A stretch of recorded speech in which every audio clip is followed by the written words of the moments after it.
have 20 minutes exactly to try and understand from a tech perspective, a tech investor perspective, what AI means. And I'm still amazed at how many big chief executives that I speak to that say, I know AI, I have many AI people that help me, but I don't fully understand the impact this has on me, my staff, and my company in the next 5 years. So first, let's start here. What does AI, Henry, mean to you? There's like a number of things. Sure. Is it difficult to have a hard conviction on where AI goes in the next 5 years? Well, first of all, the way I see AI is being able to process an intense amount of data, information, to be able to direct it towards a very specific question or solution that you're searching for. And obviously, so many advances have been made in recent times just because we've gotten to the point where our computing power is reached the point where we can crunch loads and loads of data and be able to give you responses in a timely manner. But all of you, if you've seen ChatGPT, there's certain things that you can obviously get an instantaneous answer. But there's some things that even that model is still having to figure out how to get your answer and compute. And obviously, high-intensive sort of computational needs like graphics, video, et cetera, takes more. So even advances today like Google's VO3 is an amazing advance in terms of how we're moving so fast in all dimensions of AI. And Henry, just so that everybody knows, basically Phoenix Holdings, focuses on technology, financial services, sports, and media. So do you invest in AI, or do you also use it to make the best investment decisions? So we're in a unique situation because we're in an emerging market in Vietnam. And obviously, we're trying to keep up with all the sort of major technological trends that are obviously transforming the world. Vietnam itself is just a fast emerging economy, but at the same time, it sees an opportunity in AI in terms of being able to leapfrog into the next generation of technologies. Okay, so Chris, basically you're the chief executive of SignalFire, and this is a venture capital firm. $1 billion is what you raised of fresh capital to back AI companies. Correct. So how do you choose who to back? So we are the first venture firm actually built on an AI platform. So I founded the firm about 13 years ago, and from day one, we've been actually practitioners of using AI. So we actually track more data on startups than anyone in the world, and use that to track about 650 million people, process where people are spending on different applications, and then use that to target what may be the best opportunities. Is it difficult again to have conviction on one thing, because there's so much and there's so many players and they keep on changing, frankly? So we've been more concerned about the infrastructure layer, that it's rapidly commoditizing and that the pricing has been dropping by orders of magnitude each year. So it's a tough time to be at the infrastructure layer, but a very interesting time to be at the application layer, where so much data is sitting in silos inside every type of organization on the planet, where AI can bring that into a pool that can then, over time, be used to take more action. And so we see the land grab around aggregating that data and the concept of data gravity and data network effects as a sort of core investment thesis. Samia, how do you use AI first at Multiply? So basically for the investments that you look at and the companies that you buy.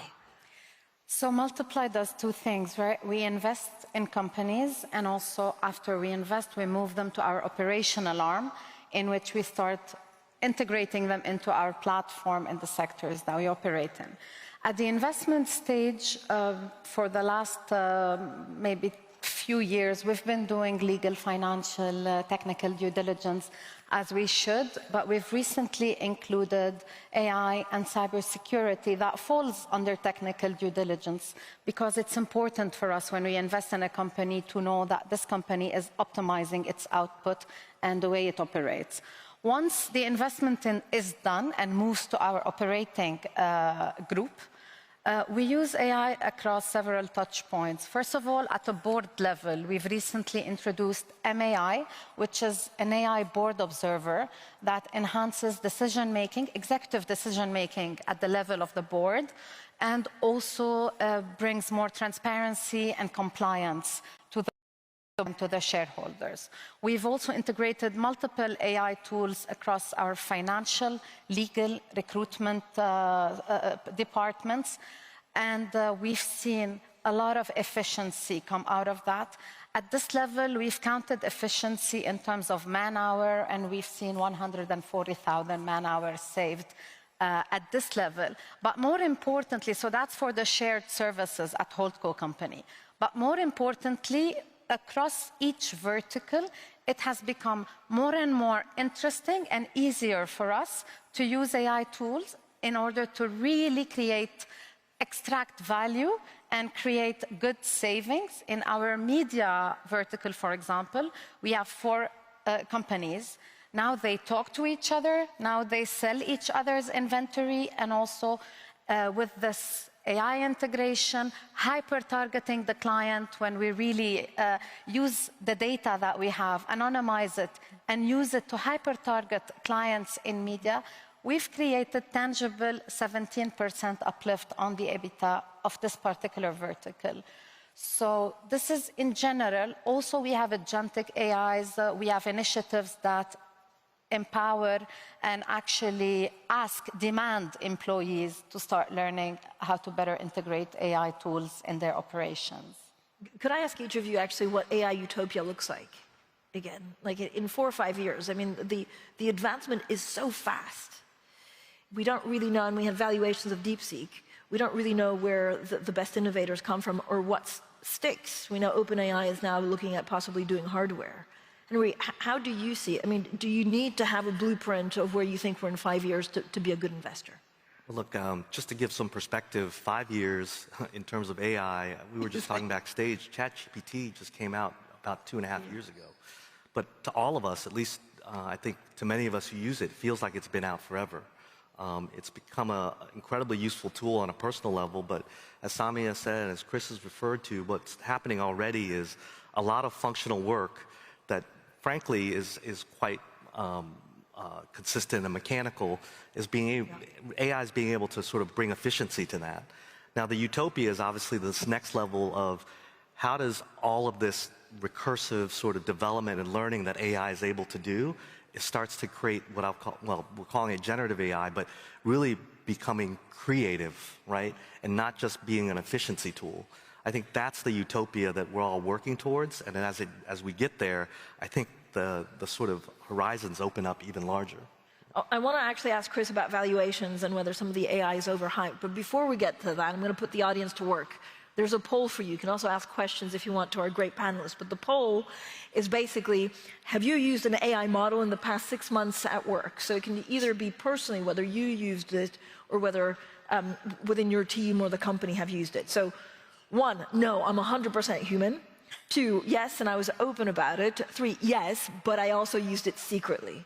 So we'll get that, to settle down in a second. And Chris, I mean, I guess this goes, to the question of what do you say to the naysayers who say the technology, A, is overhyped, but also there's just unrealistic valuations out there for startups?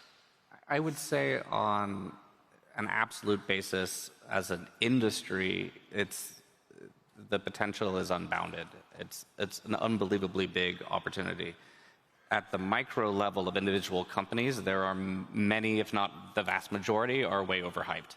So I think we underestimate the potential impact of AI in the medium to long term because it's hard to wrap our brains around how pervasive and fast it will impact us.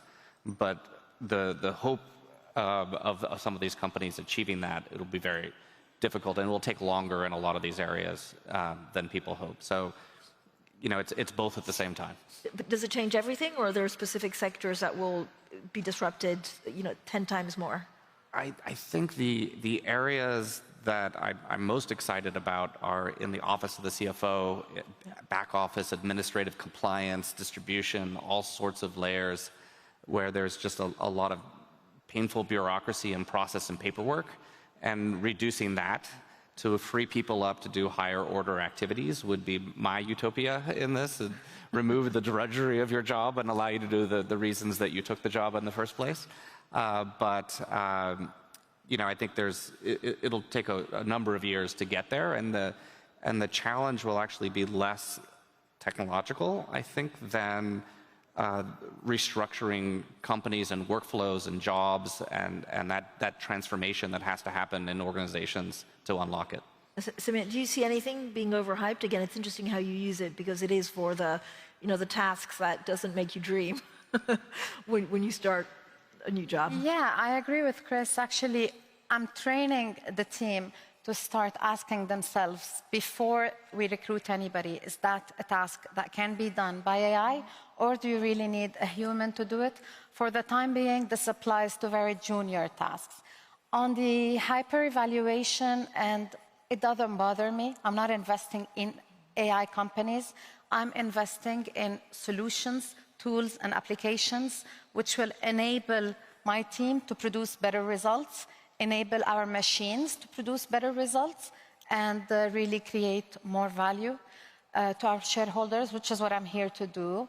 If you look at how Multiply's portfolio is constructed, and if you look at several macroeconomic factors happening, we're in an inflationary macro environment, we have a lot of supply chain disruptions, and that costs money on the way we do business. And in my mind, the only way to really get over this cost and still deliver profitability and double-digit growth to our shareholders is by embracing AI and augmenting the way we do work. And we've been doing that at multiple levels, as I said. How do you, so back to the poll, how do you use AI models personally? Oh yeah, I started using it before Davos this year. Yeah. My team, it was a model that our tech team developed in-house. And of course, at Davos, you meet a lot of people. And this agent, we named it Cora, and it was on WhatsApp. Mm-hmm. And let's say you introduced me to a Mr. Joe from an X company. Mm-hmm. In a second, I would WhatsApp Cora, ask her, give me the bio, and I'll have a glimpse, short summary of the person I'm meeting in order to know how to direct the conversation. So this was my first personal one. Today, as a board, as I told you, we have the board observer, but also I have my own virtual board. We've contracted a company called Aleria, a very successful AI company in Abu Dhabi, and they've developed a virtual board for me that helps me make better decisions, that challenges my decisions. I put Elon Musk on the board, I put Michael Saylor, I put Warren Buffett, and other industry leaders that were relevant to us. And I upload my presentations and get, you know, challenged on my decisions. So these are my personal, but of course, across the company, we use it at multiple bigger scale. I love that. So the poll's coming in, yes, and I was open about it. 84% of you actually use it like that. How do you two use it, Chris? I was curious if Elon's AI was making her Doge, her company, and cut her costs. So we use it as a co-pilot as investment decisions. So we use it to help us find companies earlier and more quickly than we could as humans. We use it to understand context around when we're making decisions, similarly to how she's using it as a board member. And then we actually use it for supporting the portfolio as well. So it's a lot of leverage in doing the same things that we would have historically done as a firm, but with a digital co-pilot helping to execute that more efficiently. Henry? Yeah, no, I use it on a personal level now for years. It reminded me of, actually, if I go all the way back to sort of Google's arrival on the scene. If we remember back then, you went to Yahoo, there were others like Lycos and Alta Vista, these kind of busy pages. And for Google, so striking, just the search bar. But I just remember using Google the first time, I was like, wow, I'm getting all the relevant results I wanted. If I fast forward to ChatGPT, you know, over the years, I'd become what I'll consider a very power Google user, using the right keywords, prompts, and things like that to find as efficiently what I wanted as quickly as I could. Then, of course, going into GPT, it was like, wait a second, this is now me to an order of 100 being able to find things on Google and summarizing it for me so quickly. So that was just an amazing revelation. But actually, the amazing thing about ChatGPT is that, and all the other AIs, is that the more you use it, the more it starts to understand what your interests are. It learns. And also, you also start to learn its limitations, right? The things that we always talk about is data, but all these LLMs are based upon their data sets and knowing even like when the cutoff dates for these data sets are. Because if you're a scientist or researcher doing cutting edge stuff and you're trying to use ChatGPT on an earlier language model, right? Like, you're not going to find what you need, but at the same time, it does very good on like current news. You can just type in and say, hey, what did Elon Musk say yesterday? and they'll do the Google search, and it'll give you a quick summary of exactly what happened. Or you watch Bloomberg. Chris, Exactly. when you look at, you know, you have $1 billion, like where do you want to be invested in that $1 billion? Because you crowdfunded $1 billion to be in AI. Where do you want to be invested? Again, is it, you know, is it regional? Is it sectors? Like, if I gave you $500 million right now, where would you put that money to work? So I grew up very internationally, and I think the scale of the opportunity is for sure global. But over time, we've actually become more focused in Silicon Valley and New York. And so about 80% of the capital we deploy is local because you have a lot of the people who are able to basically live in the future are coming out of the consumer hyperscaled companies. And so that's one area, or the density of industry in New York. And so we found that a lot of this is doing a time motion study of what the humans would do in these respective roles. And so those are two geographies that have a lot of advantage, and we get paid for the risk that we take very early because there's lots of capital upstream. But is it kind of, if you look at the value chain, you know, it could be chips, and then you go up into like hardware. Is it too soon to know where you want to be in that? I mean, there's a tremendous opportunity at the chips and infrastructure, the data center layer, for sure. I'm more concerned about the LLM and the tooling side of it. I think that there's a once-in-a-humanity type of opportunity to aggregate all sorts of siloed data in every industry and redefine the workflows of those industries. And so we're very focused on vertical AI in those industries. Samia? You know, I think if we look at the global economy, we have a GDP of 110 trillion, for example, the number. A lot of studies estimate that there will be a good 15% uplift because of AI on that GDP. If you look at the UAE, they say they will have another 15% uplift to the country's GDP. So I'm investing in anything, all technologies that would uplift our performance by similar, if not better numbers, because as a public company, we have to be outperforming the markets and the economy. There are opportunities both on the supply and on the demand side. On the supply, as you said, it goes from chips to manufacturing to data center to the energy required to fuel those data centers, to the minerals, to the copper and silicon required to produce those, you know. I'm not looking there, but on the demand, I think McKinsey said that only 1%, they've done a study, and 1% of corporates believe that they've used AI maturely in their organizations. That tells you there's a 99% opportunity from a demand side for people to invest in AI and unlock value, and that's where we're looking. Henry, do you think we spend enough time, I know this is, you know, as a tech investor, and if we look at your outlook, do we spend enough time figuring out who won't exist in 5-6 years? Like, because nobody wants, you know, that Kodak moment. You don't want to be investing in a company that gets wiped out by AI. Yeah. Now, that's always hard because, you know, the amazing thing about technology, and if we've looked over it over the internet era, is that it's followed kind of like the power law.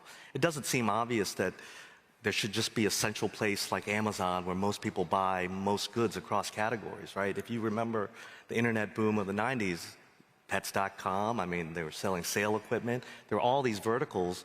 But, you know, what Amazon cracked is that they knew that in the end, people wanted assortment, people wanted low prices, and the people wanted to be able to receive their goods fast, right? So they used technology to then solve that problem, even on the logistics side, a real world side. So if you went back 30 years and said, oh, what should you invest in today? I'd be like, okay, anything e-commerce. But no one would have predicted that one player would come out the winner, right?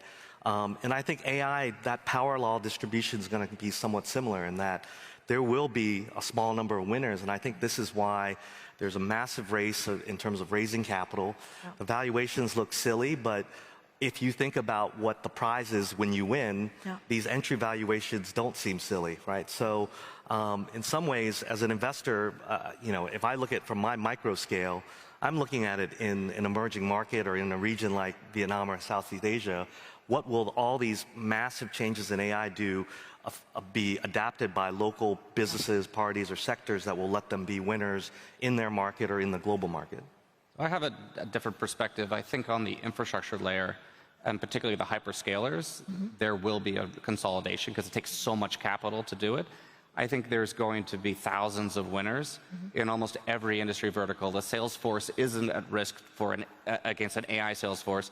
They're at risk as an AI sales rep in pharmaceuticals that does a really good job of that one function, and there'll be many, many thousands of versions of that. I think on the demand side, as I said, everybody is a winner if they get into AI decisively and promptly and do it well to create value. On the supply chain, the winners have to be those with deep pockets, a lot of capex, a lot of patience, and a lot of innovation. And I'm not betting on that race because, you know, there were so many Googles and now there's one Google, right? So I'd rather focus on unlocking value using AI as tools.